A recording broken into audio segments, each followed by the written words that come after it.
Hey, how's everybody doing? So I got a little further on this thing. I had a little time after work today, so I went ahead and took it apart and got it as clean as I'm going to get it for now. This evaporator coil was pretty disgusting, so I used the last little bit of coil cleaner I had and got that all cleaned up. This back condenser wasn't that bad, but there was a lot of debris floating around at the bottom, and there still is that I couldn't get out with the pretty crappy water pressure I have here with the well. So when I have some more coil cleaner and more time, I'm gonna have to do something about that eventually. I did take my shop vac and suck up as much water and debris out of here as I could. It isn't perfect, but it's certainly a lot better. One unfortunate thing I did come to find with this unit is that it's pretty low on R22. And there are a couple spots where I believe it may be leaking. One is right here. Very, very slim possibility. There could be a bad seal, and here it's leaking. Unfortunately, I believe the problem lies either somewhere in here or somewhere in there. I mean, this thing is needs a lot of help. This, folks, is why you drill drain holes in older units like this, because that water will just sit there and rust everything. So if I find a leak to be repairable, I do plan on recharging this thing eventually and installing it somewhere. I do have to get a new set of side curtains because the originals are long gone. I did also get the front cleaned up a little bit. That was pretty disgusting as well.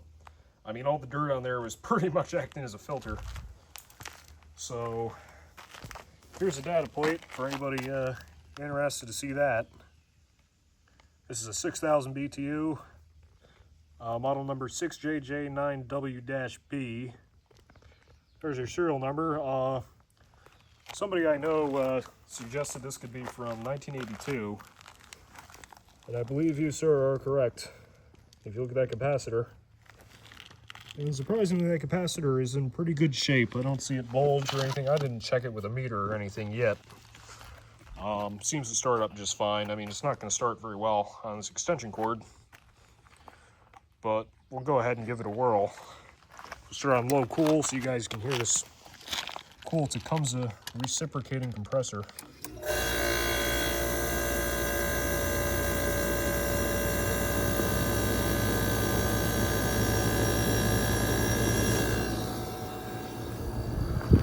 We'll go ahead and bump it up to high. I am getting a lot more airflow out of here now, which is a good thing.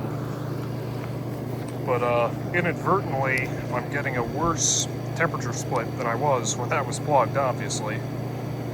So it's not going to do it because I had this thing running for quite a bit. But these two bends in the coil here will completely frost up. It'll get cold up to about here, and then it's just cool all the way back to your suction here.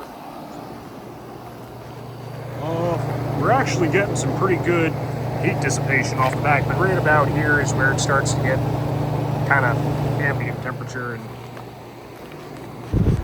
these reciprocating compressors, they usually don't dick around. They usually, as people said, they get right down to business, and it shouldn't be doing this. So I'm hoping that I can get this thing back to 100% working order eventually, but that is where it stands for the time being.